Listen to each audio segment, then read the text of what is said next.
Quisiera brindarte un gran y cariñoso saludo en el nombre de nuestro Señor Jesucristo.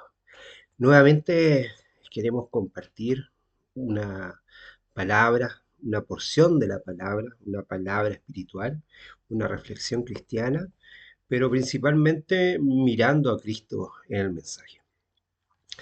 Y es complejo porque, claro, cuando nosotros hablamos de Jesús directamente en los evangelios, en los hechos de los apóstoles, en el Nuevo Testamento, quizás es un poco más fácil.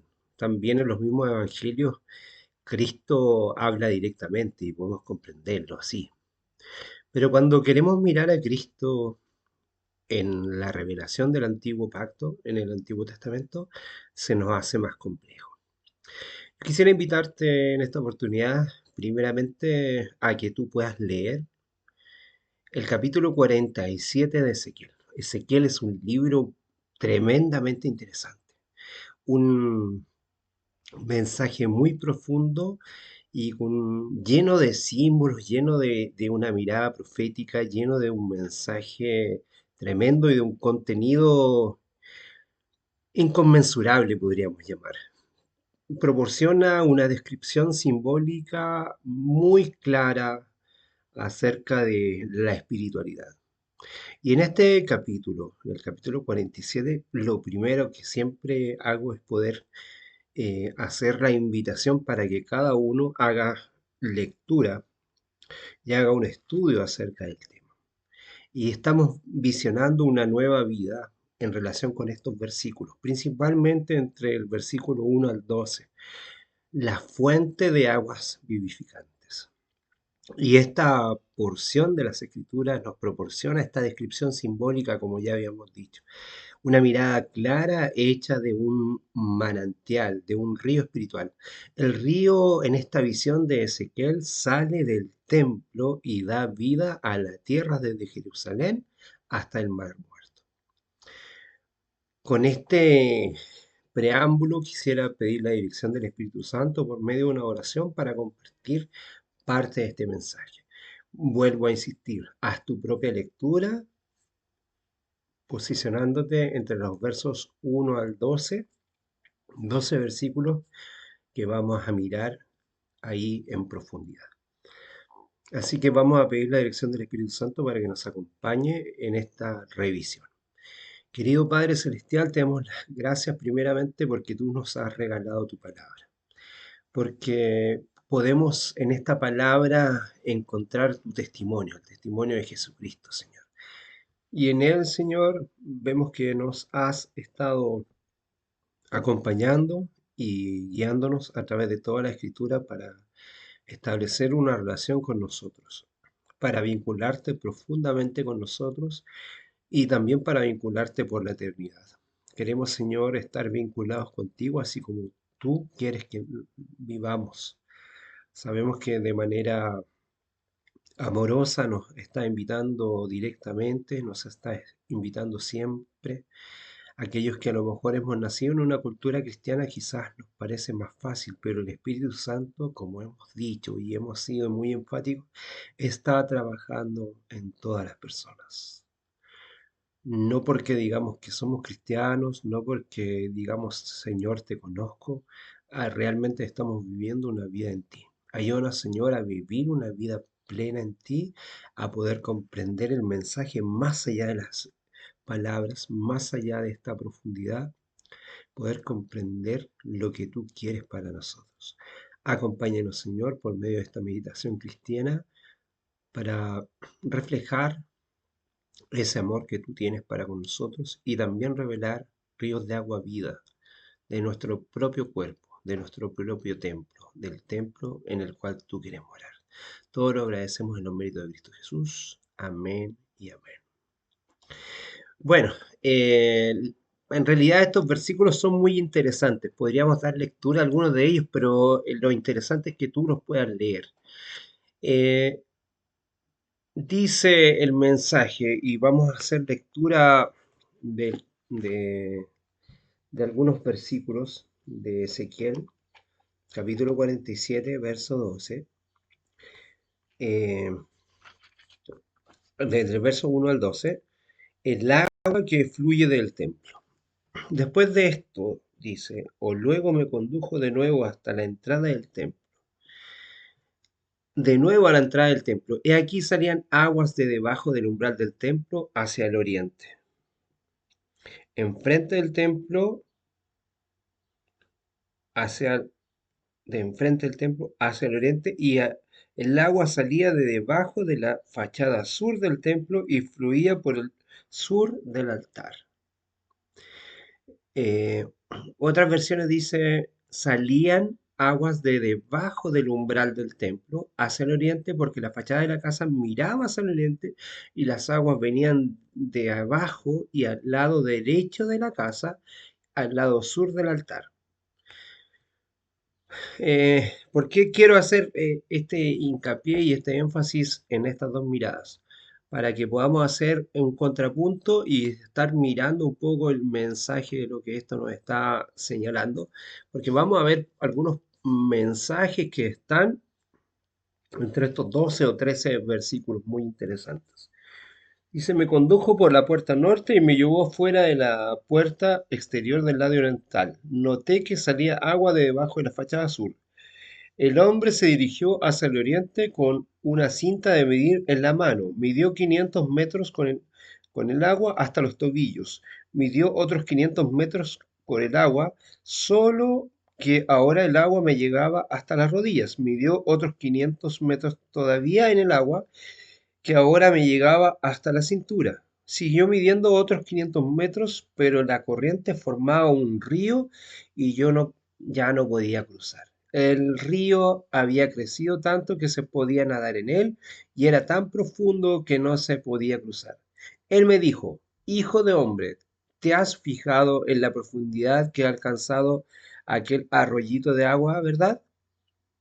Enseguida me llevó hasta la orilla del río, donde noté que había muchos árboles y a ambos lados del río. Entonces me dijo, estas aguas fluyen hacia la región oriental, descienden de Arabá y llegan hasta el Mar Muerto, donde se vuelven aguas dulces. Por donde vaya este río, todos los seres que viven de él vivirán. Habrá abundancia de peces en él porque su agua dulce da vida a todo. Quiero detenerme acá, quiero detenerme en el verso 9. Y voy a mirar un poco en otra versión que dice que midió 1000. En otras dice, midió hasta mis lomos, midió otros 1000 y ya era un río que no podía cruzar. Midió 1000 codos, que son estos 500 metros, ¿cierto? Y me hizo pasar por el agua, que me llegaba primero, ¿cierto? A medir con la mano, después medir, el agua llegaba hasta los tobillos, después llegaba hasta las rodillas, y como tú puedes leer, hasta la cintura, y luego de eso viene la profundidad y se transforma en un río profundo, y ahí es donde aparece este mensaje de hijo de hombre hasta dónde puedes medir. Eh, y llegaban hasta el Mar Muerto y entran al Mar Muerto, cuyas aguas eran tan saludables que todo ser viviente que vive en enjambres vivirá por donde pase este río y habrá muchísimos peces donde quiera que lleguen estas aguas. Sanarán las aguas del mar y todo vivirá por donde pase este río. Estamos hablando de un río que llegaba al Mar Muerto y obviamente el nombre hace mención a eso. Entrarán pescadores desde Engedi hasta Englaim. Habrá un lugar para tender redes. Sus redes, según su especie, serán como los peces del gran mar, en exceso, en multitud, pero sus estanques y pantanos no serán saneados. Quedará para la sal, junto al río, en las orillas y a ambos lados crecerán toda clase de árboles que den frutos para comer. Su hoja no se marchitará, ni su fruto faltará. En los meses producirá nuevos frutos, porque sus aguas salen del santuario. Su fruto servirá de alimento y su hoja de medicina. Esta versión dice, cada mes producirán fruto nuevo gracias al agua que fluye del santuario. Su fruto produce alimento y sus hojas proporcionarán medicamentos. Es tremendamente interesante lo que nos comparte este mensaje.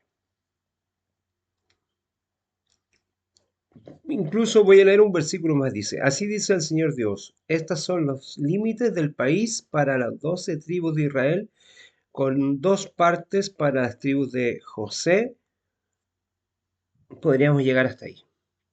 Me gustaría que miráramos también el- un versículo con un paralelismo muy tremendo y profundo, que da a entender y da una explicación de lo simbólico y de este río simbólico que brota del mismo trono de Dios y del Cordero. Al mismo tiempo, alimenta y cura todas las enfermedades. Esto se encuentra en Apocalipsis capítulo 22. La revelación de Jesús. El Apocalipsis es la revelación de Jesucristo. Y esto es lo interesante. En Apocalipsis 22 se nos manifiesta lo siguiente. Ya voy a buscarlo para que lo podamos leer. Apocalipsis 22, los primeros 5 versículos, voy a leer en una versión más cercana, en una versión quizá diferente a la que quizás puede estar acostumbrado, como la Reina Valera u otras. Esta o la NBI. Esta es la PDT, la palabra de Dios para todos. Está en un lenguaje más coloquial, más cercano y que a lo mejor es más cercano para nosotros porque no está en ese castellano antiguo. Y dice, luego el ángel me mostró el río del agua que da vida. Era tan brillante como el cristal y salía del trono de Dios y del Cordero. ¿Estás viendo un poco la similitud de aquello? Corría en medio de la calle de la ciudad y al lado del río estaba el árbol de la vida que produce fruto cada mes, es decir, 12 veces en el año. Hay una mayor claridad de lo que está puesto en Ezequiel capítulo 47. Hay un detalle más profundo y dice, sus hojas se usan para sanar a todas las naciones. No habrá en la ciudad nada que Dios considere inaceptable. Allí estará el trono de Dios y del Cordero, y los que sirven a Dios lo adorarán. Verán su rostro y el nombre de Él estará enfrente de ellos. Nunca más se hará de noche, ni se necesitará de luz de una lámpara y del sol. El Señor Dios le dará su luz y reinarán para siempre. Wow, ¿no es tremendo? ¿No es tremendo lo que señala? Hay otra versión que dice, luego me mostró un río de agua viva, brillante, como el cristal, que fluía del trono de Dios y del Cordero. En medio de su plaza, a ambos lados del río, estaba el árbol de la vida, que da 12 frutos, dando su fruto de mes en mes, y las hojas del árbol son para curación del pueblo. Nunca más habrá ninguna maldición. Allí estará el trono de Dios y del Cordero. Sus siervos le servirán, contemplarán su rostro y su nombre estará en sus frentes. Al profeta Ezequiel se le mostró cómo Dios iba a proporcionar abundantes bendiciones a su pueblo. Y quizá si nosotros leemos hasta el verso 12 sin leer el 13, que nos da un contexto más claro, no nos dice mucho, ¿cierto? Nos da una panorámica profunda, pero le dejaríamos de ver ese sentido simbólico y espiritual que tiene. Estas bendiciones representadas por el río que fluye desde el templo fertilizarían toda la tierra produciendo abundantes cosechas, curas milagrosas y una instancia, en última instancia, convertiría en el mar muerto en un remanso de agua dulce. Según John Taylor, eh, un escritor cristiano, señala lo siguiente, que para comprender este pasaje es necesario recordar las tradiciones que sugieren que el monte Sión, donde se construyó el templo, escondía bajo él una fuente inagotable de agua y de manantiales subterráneos. Sin embargo, por mucha agua que cualquier experto pueda señalar o afirmar que hay, no hay una forma de confirmar esta visión de Ezequiel 47 del verso 1 en adelante. El hecho de que esto representa una idealización de las abundantes bendiciones de Dios confirman algunos pasajes bíblicos en esta mirada. Podrían dar una confirmación. Por ejemplo, como en Salmo 46:4. Voy a compartir contigo Salmo 46:4. Mira lo que dice este salmo. Salmo 46, en el verso 4 dice así: un río con sus corrientes riega de alegría la ciudad de Dios. Un río con sus corrientes riega de alegría la ciudad de Dios, el santo lugar donde habita el Altísimo. Pero también podemos mirar en Isaías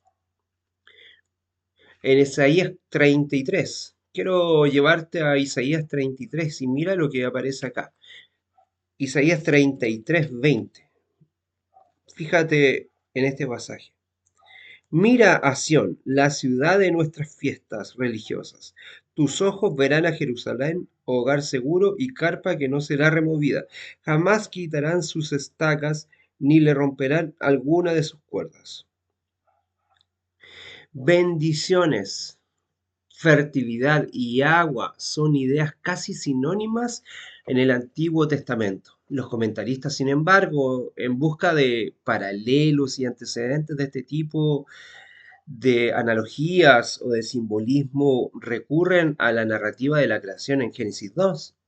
El antiguo paraíso que se alimentaba con las aguas del río de las cuatro corrientes, que aparece en Génesis 2, verso 10, encuentra su paralelo aquí, en la nueva creación que también tiene un río y árboles. Si vemos en Ezequiel 47, verso 7. Si a esto le sumamos el hecho de que Ezequiel parece haber conocido una tradición de un paraíso vinculado al monte santo de Dios. ¿Por qué? Esto lo podemos ver en Ezequiel 28, los versos 14 al 17. Así como el huerto de Dios, el paralelo con nuestro presente, el pasaje está casi lleno. Pero, ¿qué profundo es este río que navega del templo de Dios? Luego de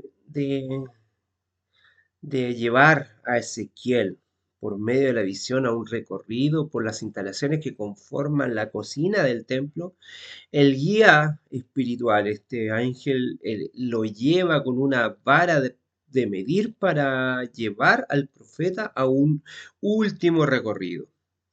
En el capítulo 47 comienza diciendo que el profeta Ezequiel fue llevado al atrio exterior, en el verso 46-21, donde se encontraba de regreso a la entrada del templo, o sea, como al patio del templo, en el verso 1, es decir, a la entrada principal que conduce al templo propiamente dicho. Para su sorpresa, vio agua fluyendo bajo el umbral del templo y dirigiéndose hacia el lado oeste, que es el lado oriental. Este era la dirección en la que miraba el templo, hacia las aguas que venían de abajo y al lado derecho y fluían hacia el lado sur del altar. Ahora, quizá la visión puede ser confusa cuando nosotros tenemos esta mirada de templo de Dios con una mirada en la cual el templo de Dios es un templo a la manera nuestra, a nuestra manera. Pero acá está haciendo Ezequiel una mirada al primer templo como especie característica del tabernáculo. Por eso hace mención al atrio y a otros espacios. Antes de que Ezequiel tuviera tiempo de preguntarse cómo era posible que nunca hubiera visto aquel manantial de agua hasta entonces, ¿cierto? Eh, Su guía lo condujo a través de la puerta norte del templo y lo hizo dar un paseo por el sendero exterior, fuera de la puerta por el camino que mira hacia el oriente, donde había visto acercarse la propia gloria de Dios. No podría pasar por la puerta oriental porque había estado cerrada desde que Dios pasó por ella, como aparece en el capítulo de Ezequiel 42 y en el capítulo 44, principalmente en el capítulo 44, verso 2. Profeta Ezequiel vio un arroyo que salía del lado sur de la puerta. Las aguas corrían por el lado derecho y ciertamente este no era un río caudaloso ni poderoso, era un, podríamos llamar como un hilo de agua. Pero a cada 500 metros, cada 1000 codos, iba acrecentándose. Primero muy poquito, luego los tobillos, luego a las rodillas, hasta llegar a la cintura, ¿verdad? Y de ahí ya se veía una profundidad y que quizás no iba a ser posible transitar en ella, se podía hasta nadar, dice el profeta. Es interesante comparar esta escena con otras imágenes apocalípticas, por ejemplo, en Zacarías y Joel. Primero vamos a mirar en Zacarías capítulo 14. Busca Zacarías, el libro de Zacarías, profeta Zacarías, capítulo 14, verso 8. Zacarías 14, 8, el último capítulo de Zacarías cuando se está hablando del día del juicio. Mira qué interesante. En el verso 8 dice lo siguiente. Ese día saldrá agua fresca de Jerusalén. La mitad del agua saldrá del mar oriental y la otra mitad saldrá del mar occidental. El agua correrá todo el año en verano y en invierno. Después sigue agregando otro elemento que ya no me puedo no dejar de compartirlo. El otro verso solamente. Ese día el Señor será el Rey de toda la tierra. El Señor será el único Dios que la gente adorará. Te, te hice un pequeño adelanto. Se presentan dos ríos de agua viva que saldrán de Jerusalén y correrán tanto hacia el oriente como al occidente. El profeta Joel también habló de un río que llevaba agua al valle de Sittim. Para ello quiero invitarte a que puedas mirar en Joel, busca a Joel capítulo 3, que es muy interesante porque después de en el capítulo 2 que se habla de cómo el Señor va a restaurar la tierra, en Joel 3 eh, se hablan sobre los enemigos de Judá y cómo hay una preparación importante. Por eso te quiero invitar a que puedas mirar en el verso 18, que es una promesa de una vida nueva. Desde el 17 en adelante se empiezan a presentar fundamentos importantes. Voy a leer el 18, pero quiero que tú hagas una lectura del 17 al 21 de manera personal. Y dice, ese día las montañas destilarán vino dulce, y de los cerros fluirá leche. El agua correrá en todas las quebradas y arroyos de Judá. Una fuente saldrá del templo del Señor, que regará el valle de las acacias. Este valle de Sittim o valle de las acacias que está ubicado en el este del río Jordán, parece claro que estas imágenes de un río no pretenden extenderse literalmente. Aunque cada profeta aplicó esta imagen a su manera, todos resaltan una verdad fundamental. Dios da bendiciones a todos. Míralo. Ezequiel lo señaló, Zacarías lo señaló, Joel lo señaló. Y en el Nuevo Testamento Juan, por medio de la revelación de Jesucristo en Apocalipsis, también lo reveló. un río de agua profunda, un hilo naciente del santuario del Señor se transforma en un río de agua profunda. Pero ¿sabes qué? Vamos a dejar este mensaje hasta aquí para poder mirar con mayor profundidad una segunda parte ya desde este río con aguas profundas. Que el Señor te bendiga grandemente. Gracias y paz.